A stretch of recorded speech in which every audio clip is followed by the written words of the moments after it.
Talking Reds, a Wednesday Talking Reds, Neil Atkinson and Rory Smith. We're going to start with the philosophical and then we'll end up getting into the very, very specific. Rory, no one in the country has any credibility to suggest any change to any aspect of English football.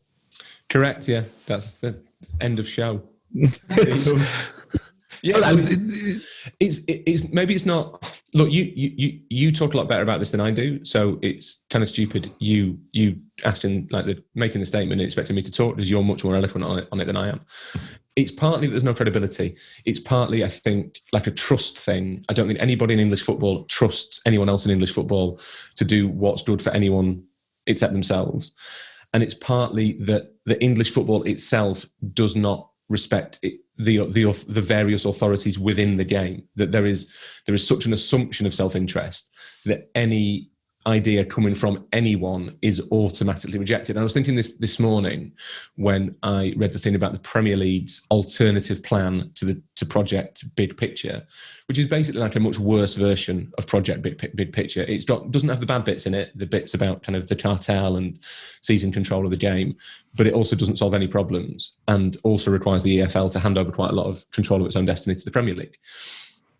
If Project Big Picture didn't exist, if Liverpool and Man United hadn't spent 3 years talking about this and that plan had been presented, the reaction would have been roughly, maybe not quite as heated, maybe not quite as vociferous, but it would have been along the same lines. There would have been a big reaction of, no, we don't want to do this. We don't want to hand more control of the EFL to the Premier League. We don't want the cartel of 20 teams running the EFL. There would have been an outcry that's less than this outcry. The big picture outcry is much stronger. English football, like England in general, basically sees someone come along saying we could change this and automatically just goes, no. I think something within that is that there is an argument around English football that most of the changes, and the big one in 1992, have been for the worse. They've been for the poorer. Now, I don't think that argument necessarily stands up, but it's been allowed to become, and this is where maybe those of us who talk and write about this stuff for money for a living need to have a little think about things. I do include myself in that we've allowed sort of a mentality to embed itself that obviously things were well better in the past, or even just well better in the 90s.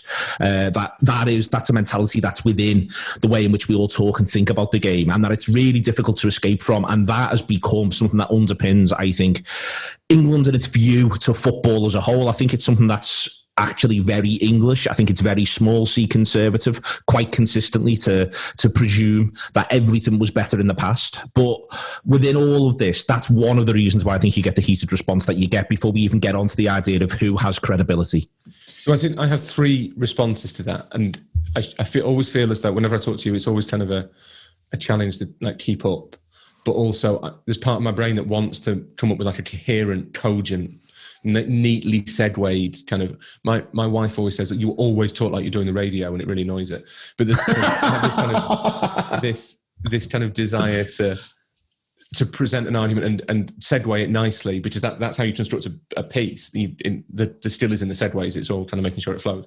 I can't do that, so I'm not going to try. The first is, I think we permanently underestimate, and we misread our relationship with the Premier League in general, which is that we're kind of really proud of it and its success, and it's important to us that when foreigners say like La Liga's the best in the world, that we go, well, actually the Premier League's the best in the world, and there's this real kind of admiration for the Premier League success, but at the same time we really deep down kind of hate it, and I think that underpins quite a lot of our reaction to the Premier League, is that really a lot of football fans don't like it. And I think the Premier League and Sky, to an extent, and BT misread that a little bit, that there is a kind of, like a bubbling distaste, I guess, for a lot of the stuff the Premier League has brought. And the other thing, something I thought about a lot recently, which is that before COVID, is I think it's really important. I think there's an important conversation to be had about which voices we listen to when we think about kind of fans and what fans want and what's best for fans and what's best for the game. And it ties into that thing about kind of the past is better. That is a view that's held. People want football to be like it was when they were kids. And this is my theory, I might be wrong. And what they mean is they want it to be as exciting as it was when they were kids. But football's never as exciting as it was when you were a kid, because you were a kid and things are more exciting when you're a kid. Like when you're a grown up, you don't get you don't have those highs and lows that you do when you're like 7, because like when you're 7, you're really in tune with your emotions. Like you feel all of your emotions, but when you're like 38, you really don't. Like you know how to control them. And I think we have a tendency, and it manifests in lots of different ways, when we seek in the media to find fan voices, we go to a really homogenized section of fandom. And it tends to be people who are our age, who have specific views about which fans are the most important, and who have a general kind of approach to how things should be that is rooted in their vision of what football was like when they were kids. So football... Like I didn't go to football in the 80s.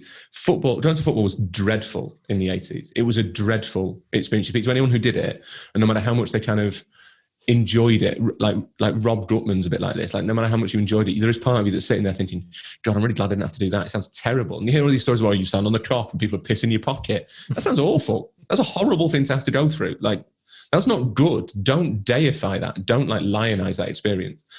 But the problem is that when we speak to those people, they present this image of how football should be that is rooted basically in how it was in the 80s and maybe the 90s now, because everyone's like 40. Yeah. Hadley Freeman, the Guardian journalist, got this theory that I quote all the time called the 30-year rule of culture, which is that culture functions on a 30-year loop, whereby the stuff that was cool when you were a kid, 30 years later, when you are in charge of culture, suddenly becomes cool again. And it's all just a big cycle. And it's the same with football. Like 30 years ago, you know, it was this kind of grittier, kind of more kind of authentic or whatever experience. And that is now that's held up as being the ideal, but it was awful. Like the Premier League has lots and lots of bad things about it, but it has simultaneously been really good for English football. It's just that we don't like it because, and you're probably right, like it's to do with our inherent conservatism and our inherent belief that things were better in the past. And the third aspect of my response, I have forgotten. The credibility question, and by the way, here is Andy with the weather. The credibility question is one where I think, you know, if you go through specifically, so this plan's been presented by Liverpool and Manchester United, the specific one. There has been no other plan. And I want to get into, after we go to the break, I want to get into why there has been no other plan for a long time. But the credibility question's interesting. Liverpool and Manchester United, it's perfectly legitimate to me. We are 5 years since people walked out of Anfield because of what John Henry and FSG were trying to do to ticket prices. I can write you 1,000 words on what Glazers have done to Manchester United and there being a massive issue with the way in which the Glazers have run Manchester United. Those two clubs come with their own credibility issues. The other, you know, Manchester City come with a credibility issue. Chelsea come with a credibility issue. Tottenham come with a credibility issue. I'm not sure if Arsenal do or not, but they will do soon. They come with a credibility issue. Then you've got the Premier League itself, which comes with a credibility issue. You've got the FA, which has made itself utterly toothless and has a massive credibility issue. Nobody wants a conservative government to get involved in football in general. So the government comes with a credibility issue, and we haven't had a Labour government since 2010. So if they didn't come with a credibility issue, well, they're not going to be empowered until 2024. The EFL come with the credibility issue. My thing about this is there's no one who can put a plan together for English football where somebody won't go, who the fuck do you think you are? Yeah, absolutely. It's impossible to change it because nobody, again, partly because no one believes anyone else is acting in good faith. Partly because there is no plan which it is impossible effectively to meet the requirements of every single stakeholder. I hate that word, but that's what they are. That you can't come up with a plan that benefits the Premier League, the EFL, the FA, and all of the individual clubs. And it's why... And supporters themselves. Although, to be fair, if I'm completely honest, I think that, you know, the supporters in the big picture plan, the supporters come out of it pretty well. But equally, there is this sort of sad acceptance that basically fans will kind of go along with whatever they're presented with. And I do wonder how much of the response to this echoes the response to the start of the Premier League in 1992. But no, basically we are in a position where everyone acts with complete self-interest and everyone assumes that everyone else is acting in complete self-interest, often correctly. And it means that there isn't anybody who could come up with a plan that everyone would or even the majority would sign up to. And crucially, that people would look at and think that plan has like a moral authority as well as a practical sort of benefit. There is a moral authority to that plan. And yeah, look, Liverpool and Man United are probably the most, of all the teams to come up with a plan to save English football, those are the worst two teams in terms of it being accepted, because it's assumed they are feathering their own nest, and they are doing it for themselves. And you've got one who is, all right, reigning champions, but seen often as a faded power, and the other who has not been champions for getting on for 8 years, but is still seen as the preeminent force in the game. And the assumption is this is these two colluded, they're in cahoots, and they're trying to carve it up between them. But the problem is that, as you say, if the Premier League came up with a plan, it'd be exactly the same. It'd be like, well, this is a Premier League power grab for the EFL, and if the EFL came up with a plan, it would be accepted by some and not by others, or it would be demanding a share of the Premier League's pie or whatever. There's nobody trusts each other. No one looks at anybody else and thinks, I think you are going to act in a way that might benefit yourself, but also might benefit me. Just on the balancing of the wants and needs, again, before we get into the specifics of what's going on today as they meet one another in the Premier League, because I think that there is some hypocrisy in there that I want to go through.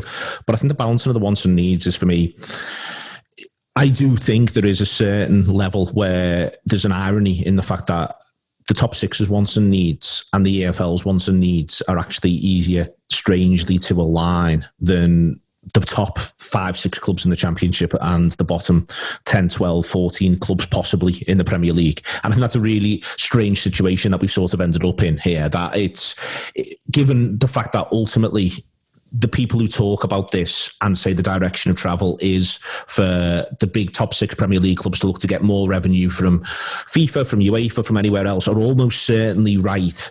But that ultimately that does not bother, or should not bother, somebody who supports Rochdale. No, look. This is that again. That to me is the people to blame for that are not the top 6 for trying to exploit it. The people to blame for that are all of the clubs who've been part of the Premier League and part of every decision the Premier League's made over the last 28 years, which have had the effect of basically stretching the validity of the concept of mobility between League Two and the Premier League, which is the pyramid straight advantage, to almost to breaking point and beyond. And people will hold up, Leicester won the Premier League, and you hear this argument a load. Sort of Leicester went from League One to the Premier League and won it, so that means that mobility exists. And you think, yeah, there were 5,000 to 1. Like Leicester was so special because it was impossible. Don't pretend that Leicester is an example of anything. Leicester is not the rule. Leicester is very much the exception. It can happen. Under the new proposals, it is possible it would happen. It makes it more distant, but it's already pretty fucking distant. Do you know what I mean?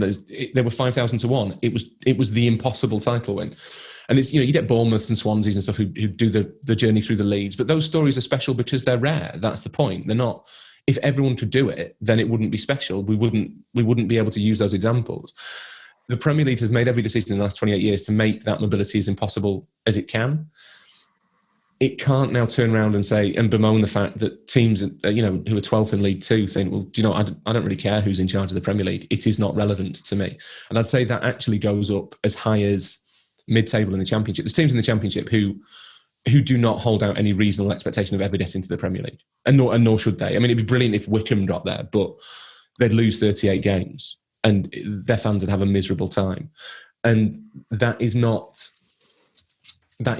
just the fault of the top 6. It's the fault of every team who's been in the Premier League who has eroded the pyramid as much as... And in fact, they've done the opposite of eroding the pyramid. They've built up each level on the pyramid as high as possible, as we've talked about before. And now when League Two turns around and says, look, lads, this isn't important to us, who's in charge in the Premier League, they can't then say, well, this is awful, isn't this the top 6 trying to exploit it? It's not. It's a situation you have made yourselves. Okay, more from Rory in a minute or two on this, but we've got Kenny Dalglish on Ian Ryan's new show, Big Hitters, talking about Alan Hansen. I like me and Rory, but we are not Kenny Dalglish. Let's get over to Kenny. I think Big Al, I've seen him make a statement that he said to me that this is the worst Liverpool I've ever played. I didn't want to say it, Kenny, but I'd seen the same statements. But that's why he went to punditry. No, everybody makes a contribution. I mean, the people thought that there was no... When they look back, say, it was seamless change. Yeah, but there was a load of changes. And if you sit down and analyse it, we brought in Steve Nicol to right back and Jim Beglin left back. we brought in Jan Molby to play in the middle of the pitch. We had Craig Johnson, who was playing more regularly than what he'd played since he's come to Liverpool. Steve McMahon comes in. That was all in the one season. And although the people are there and within the group training and they're working every day, they're in the squad but when they're playing, and the lads made a huge contribution. And although I think it was 12 games ago and we get beat 2-0, I came home after that game and I said to Marina, I said, we'll not get beat with Everton again. We won't get beat with them. And we beat them for the league and we beat them in the cup final as well. Absolutely. So everybody got together, and there's no one person standing up and shouting and bawling. They all wanted to win. They all wanted to win. And the closer they got, the more determined they got. And the nearer the wire we got, the more excited we got. And to win the league coming for, I mean, the last 12 games, I think we won 11 and drew 1. And that was Lineker had signed for Everton at the start of that season, and he scored 40 goals for Everton, which is fantastic. But he never got a winner's medal. And we had Big Al sitting there as a captain, who walked away with a double. And I remember winning the FA Cup, and we were in a taxi. We had to go up to Glasgow in the flight, and he's sitting in the taxi driver's driving, and the big one just went, yes. But what? He went, well, we've only won it, haven't we? Won the league, not Chelsea. It was Chelsea it was. He said, oh, we've only won the league, haven't we? The taxi driver went, okay. So he doesn't normally get excited, and he showed how much it meant to him to win that league. Big Hitters, a new show of ours. Ian Ryan's been working really hard on. Fair play to Ian. Show him some love if you get the opportunity to do so. But we are now tier 3, so those opportunities are mostly virtual. The show is called The Big Hitters. It is on Tour Player. Do subscribe, theanfieldrap.com/subscribe. If you want more and more content around those sorts of matters. We did on the free show yesterday have a chat about this and about the pay-per-view game nonsense as well, which also throws back into our wider sort of thing we're talking about here, which is credibility. But for me, Rory, one of the problems that the credibility thing throws up is that Liverpool and United put together the plan in conjunction with the EFL or whoever they've done it with, and they will end up with nobody to negotiate with. Like there's a lot in the plan that I don't like. There's a lot in the plan that I just think, why are you wasting your time with it? There's a lot in the plan where I just sort of think we can do better than this, actually. We can be more ambitious around every aspect of this, up to and including your own self-interest, lads. You know, there's lots in the plan that for me isn't quite right, but it exists and somebody's written it down. Nobody had written anything down for 10 or 15 years that we've seen anywhere. But I think that the reason why is because of the other 14 clubs as they are sort of characterised, it suits 10, 11, 12 of them to just have complete inertia. And that's what I think is going to happen to this now, is that today, Liverpool, Manchester United, whoever goes into this Premier League meeting, and they're just going to be greeted with stony faces of people going, well, we're happy enough with the status quo.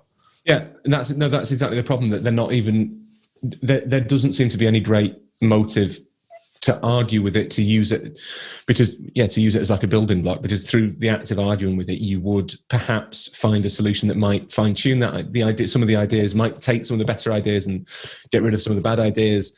You might end up with change, and there's a lot of people who don't benefit from change. And I actually think the one argument you can make, the big problem for most people is the voting rights thing. It's the idea that the Premier League will not be run on one team, one vote anymore. That's the big problem for most people. And that is, I think, correctly the big problem for most people.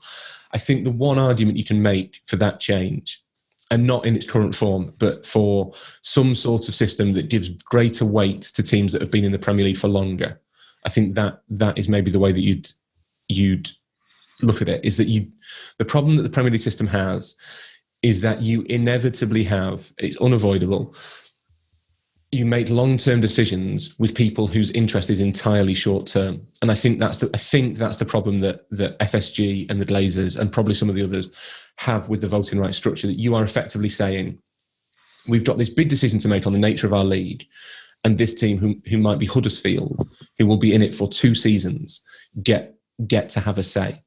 And I think that is not ideal, because what seems to happen is that teams come up from the Championship. They forget they have been in the Championship. They forget they have come up through the Championship and all of the flaws and the problems and the risks associated with being in the Championship. And they immediately act in such a way as to preserve their status in the Premier League. And that, I think, is part of the problem. And it's the one thing that makes you think, look, would it be better to have a voting system in the Premier League that lent greater weight to teams who have been in that league for longer? Because there is... What is the incentive for a team that is going to spend it, for Fulham or West Brom? West Brom are probably the best example. I've got no idea what West Brom think about anything, but West Brom come up and down. That's what West Brom do. That is their job. Boing, boing.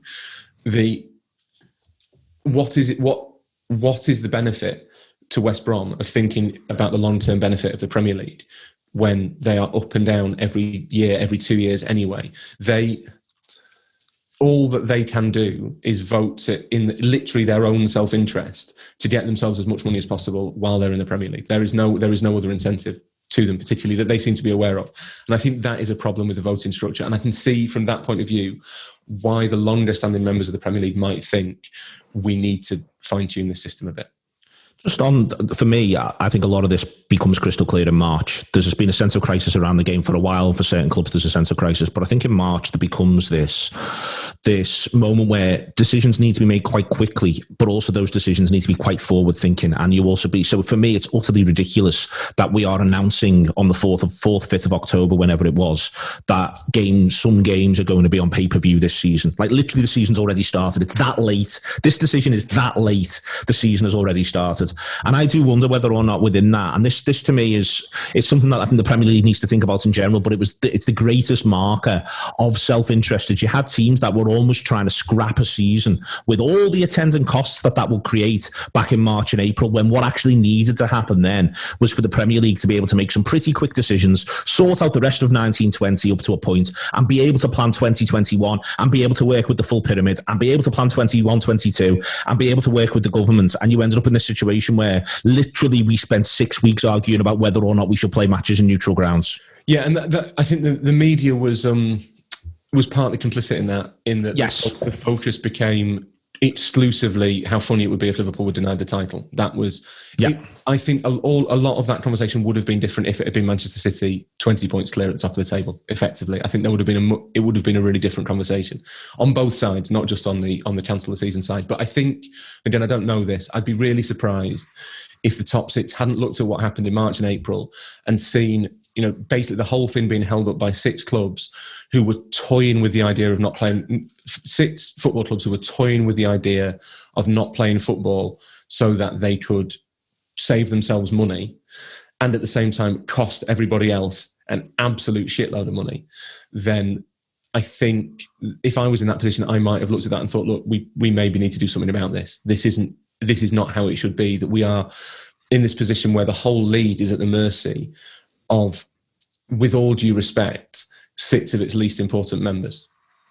And the big 6, that's not to say that it should be in the hands of the big 6, but the big 6, I can understand why they might have looked at it and thought it would be better if we were in charge of this, because then we can act with a little more sort of flexibility, we can act with greater speed, with greater dynamism, all that stuff that they needed in that situation. And the problem that I've had in the last few days with seeing the interest of the other 14 of the Premier League held up as being the key to English football's health is you think, well, that's not really how they acted 5 months ago. They didn't do that. So why are you expecting the big 6 to have any? If the bottom 6 don't care about the health of the top 14, why should the big 6 act in the interest of the bottom 14? That's not fair. Both of them have the same strain of like noblesse oblige about them, and that you're kind of demanding that the aristocrats do the right thing, but you're nevertheless kind of all of the. Do you know what I mean? Like all of the agencies on the aristocrats. There's no actual sort of thought of, well, this is what we want and this is what we need. This is what we think is best. Because ultimately, I think the majority of those clubs, and it won't be true of all of them, but the majority of those clubs are probably looking at it thinking, well, look, this system works for us while we're in the Premier League. Our working assumption is going to be that we're in the Premier League forever. So, and if we're not, we still get the parachute payments as it's currently constituted. But I don't even think it's that, mate. I think it's that they are so short-sighted and so swept up in their own kind of grandeur that they genuinely believe they will be the exceptions, that gravity will not apply to them, that they will not go down. And I don't think they can see beyond the end of that in lots and lots of cases. And it's deeply frustrating, as you say, that I don't like this plan in lots of ways. I think some of the ideas are actually quite good, and some of the ideas certainly make sense, and even a lot of the ideas that I don't like, I can at least see the case for. But the frustration of seeing the Big Six blamed for writing something down and coming up with something, and then blamed for the fact that everybody else hasn't done that, I think is extraordinary. This should have been the start of a useful conversation, but all that's happening is that English football is saying we don't even want to have this conversation because there are enough of us with enough of a voice for whom the status quo works, even though the rest of us outside it know that the status quo is just a sort of gravelled pathway to disaster. There's enough of those voices saying, no, look, we're fine as it is, that we're acting like change itself is a bad thing, and that's really dangerous. Just last little part of this is I'm expecting nothing to happen. I'd love it. I mean, I would absolutely love the follow-up proposal to take all the UK-based TV money and split it 92 ways. That would be my next move if I was Liverpool and Manchester United. But I am not Liverpool and Manchester United. They do not give me grown-ups jobs. I would absolutely. Firstly, I'd love that in general. But secondly, I think that would be hysterically funny watching the furious backpedal on that from the Premier League. But it's unlikely that anything changes. That's my outlook on this now. And I think it's a real shame. But I think there's lots of reasons for that are structural, that go way beyond Liverpool and Manchester United. Not least because there is no one to negotiate with, and the people who could perhaps put somebody up to negotiate with don't even want to negotiate, as you just said. Because they know that that silence will just maintain the status quo. They'll just go, no, not for us. There won't be a counter proposal. There won't be a serious counter proposal. There might be some. There has already been a short term kind of counter offer from the Premier League that basically doesn't solve any problems. But there won't be any kind of attempt to take this and use it as the starting point for something. That it will just be, no, it's fine for us, lads. We don't like this. So no, we don't have any other alternative ideas. We just have to stick with it as it is. And the interesting point will be the end of November, which is when a lot of Football League clubs will have to pay their wages. And I would guess that quite a lot of them won't, without a bailout, quite a lot of them won't be able to. And you've got various things that can happen. Then the government might finally bail them out. I don't see why the government can't just give them the money, can't just give them a low interest loan. It's 250 million quid, a lot of money to me, a lot of money to you, not a vast amount of money to a government. I don't see why they can't just give them the loan and say, get through this season, and then we'll see. And it may be that, if this goes on for years and years and years, and there's no vaccine, there's no cure, and live sport as a whole has to wither, then that might be a victim of coronavirus and that the government's response, and that's a different conversation. But I don't see why they can't give them a low interest loan to get them through the season. But I think there is a world in which lots of clubs start to go to the wall around Christmas, and there is the possibility that the blame will be correctly assigned on the Football League, on the Premier League, on the government, on the Big Six, on everybody, and that we will look at it and say we have missed an opportunity to save these clubs and to institute long-term change. But there is also a world in which the blame is laid squarely on the door of Liverpool and Manchester United for killing these clubs because their proposal contains so much self-interest. I don't think that would be right, but knowing the way that English football works, I suspect that's probably the more likely. Thank you very much to Rory Smith. Do subscribe. Take it easy.